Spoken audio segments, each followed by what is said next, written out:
Ya, kita lanjutkan. Nah, jadi semua kebutuhan ini dipenuhi oleh manusia dengan bekerja. Nah, sehingga dalam beberapa kondisi bisa terjadi benturan, gitu ya. Apakah kebutuhan saya ini yang saya dahulukan atau kepentingan organisasi. Nah, ini yang ketika terjadi benturan, ya ini keselarasan tujuan itulah yang menjadi tidak tercapai jadinya. Nah, dalam banyak kasus gitu, banyak sumber daya manusia di organisasi lebih cenderung mengutamakan ini. Nah, terus gimana ya? Kan jadi yang dirugikan organisasi, betul. Nah, makanya diperlukan sistem pengendalian manajemen tadi, gitu ya.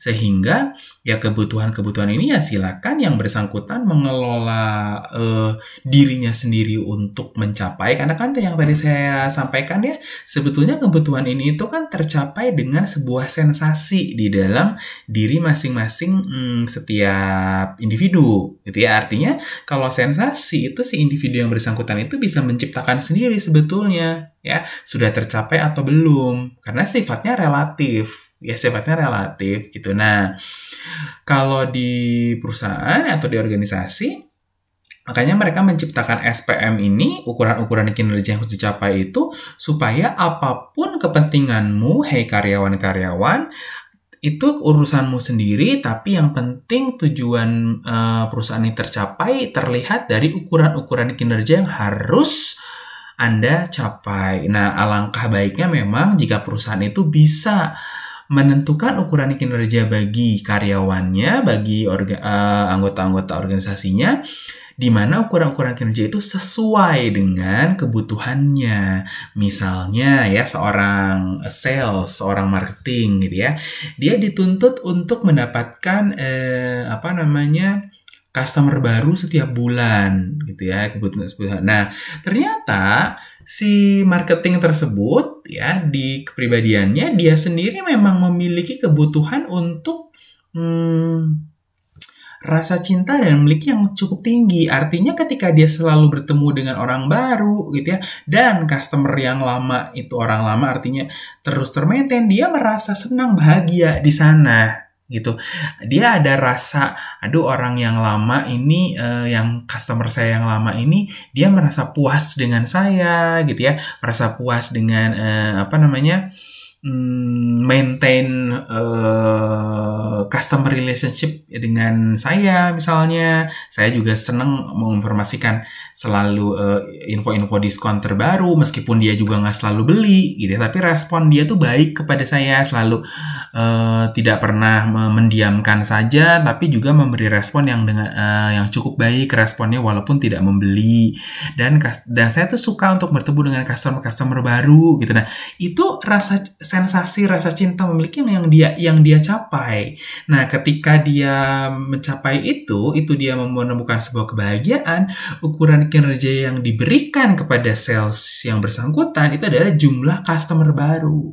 Nah, itu kan cocok berarti gitu. Nah, itu ukuran kinerja yang sesuai dengan kebutuhan manusianya gitu. Nah, itu ya kalau itu terjadi, ya itulah yang dimaksud dengan keselarasan tujuan dari situ. Itu orang mau kerja sampai 15 tahun sampai 20 tahun akan betah gitu, karena kebutuhannya tercapai. Nah, seperti itu. Gitu ya. Nah, tapi menciptakan sistem pengendalian manajemen ukuran kinerja yang cocok dengan yang tadi saya ceritakan, itu tidak semudah saya mengatakannya juga sebetulnya. Gitu, seperti itu. Karena pasti dari serangkaian ukuran kinerja yang harus dicapai oleh seorang karyawan, pasti ada ukuran-ukuran kinerja yang tidak terlalu sesuai gitu, karena memang yang bersangkutan nggak suka. Misalnya gitu ya, emang dia suka customer baru, tapi untuk bertemu dengan customer baru, memperoleh customer baru, tentunya dia harus membuat proposal gitu ya. Dia harus membuat proposal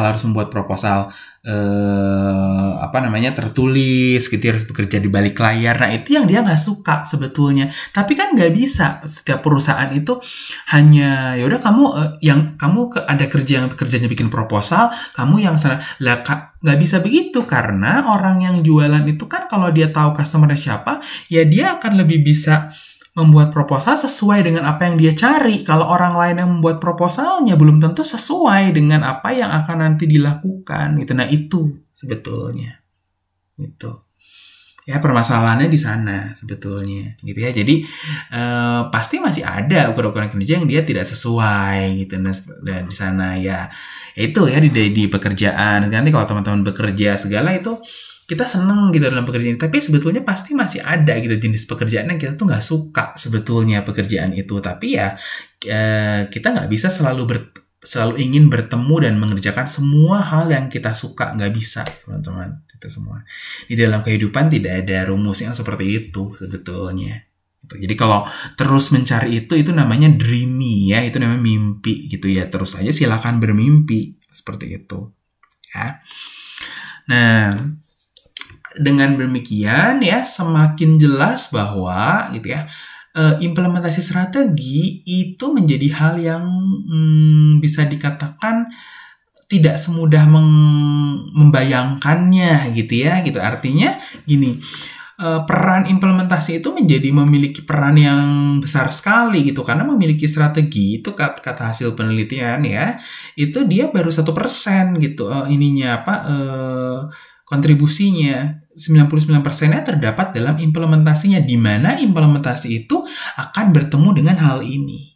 Nah, karena bertemu dengan hal ini, maka penelitian yang selanjutnya mengatakan bahwa gitu ya, halangan untuk eksekusi strategi itu ya seperti ini. Ada halangan di mana nggak mengerti visi tujuannya perusahaannya. Ada halangan di mana ini yang paling kena di sini nih. Ya.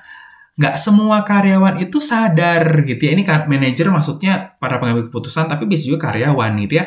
Nggak semua pengambil keputusan dan karyawan itu sadar apa sih peran tugas saya bagi strategi perusahaan gitu. Nah, ketika dia nggak tahu gitu, emang pekerjaan saya ini apa hubungan dengan perusahaan? Mendingan saya ngejar kepentingan diri saya sendiri. Saya nggak ngerti pekerjaan saya ini hubungan apa sama perusahaan. Gitu, nah seperti itu. Gitu ya.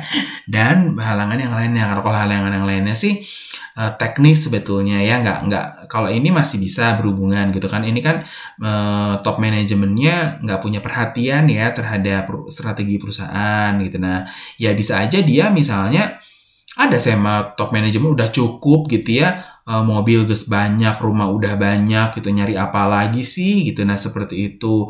Buat saya mah hidup udah saya tinggal nyari aktualisasi diri saya sendiri kok gitu. Nah, seperti itu misalnya gitu ya. Gitu ya, itu udah menjadi benturan tuh di sana gitu. Nah, kalau yang terakhir sini teknis ya, udah budgetnya nggak cukup gitu ya. Itu kan nggak terlalu tersangkut paut dengan kebutuhan pribadi ya gitu, kebutuhan pribadi atau kebutuhan personel gitu, nggak yang tadi yang 5 itu. Nah, seperti itu ya. Tapi ini semua ada hubungannya, yang tiga ini semua ada hubungan dengan yang goal congruence yang tadi. Oleh karena itu dibuatlah gitu ya sistem pengendalian gitu ya. Nah, apa sih yang mempengaruhi goal congruency bisa nggak sama selain kebutuhan yang tadi gitu ya. Nah, ada sistem, makanya dibutuhkan sistem pengendalian. Nah, di sini ada yang mempengaruhi itu, ada faktor yang informal sama sistem pengendalian yang formal gitu. Nah, kalau yang informal di sini ada etos kerja gitu ya, budaya kerja, gaya manajemen, kemudian ada lagi faktor budaya itu ya, budaya perusahaan gitu. Nah, ada misalnya mau pulang jam 5 teng itu tuh di budaya di perusahaan itu tuh nggak cocok gitu ya. Biasanya orang tuh pulang tuh jam 5:30 lah gitu. Nah, seperti itu ya. Kalau ketika kita masuk ke kantor itu ya kita pulang jam 5 teng ya nggak sesuai artinya gitu. Tapi di sini kebutuhan kita jam 5 teng loh, karena kita kalau lebih dari jam 5 keburu macet gitu. Nah, seperti itu sudah terjadi benturan tuh di sana. Tapi budaya perusahaan yang sudah berjalan bertahun-tahun di mana pulang nggak jam 5 teng itu sudah diterima oleh semua karyawan. Nah, tinggal kita yang menyesuaikan. Kita mau mengikuti budayanya atau kita mau tengah-tengah ya, saya 5:20 lah mendekati 5:30 misalnya, seperti itu. gitu ya. Nanti kita masuk satu demi ini. Nah, kalau sistem pengendalian formal yang tadi saya sudah ini yang ketika kita buat ukuran-ukuran kinerja yang tadi ya, yang perusahaan minuman yang tadi yang masih slide yang putih gitu ya. Kemudian masih ingat tahun lalu di Akmen bikin anggaran ya. Ketika kita bikin anggaran, nilai anggaran penjualan sekian, anggaran bahan baku segini. Nah, itu sudah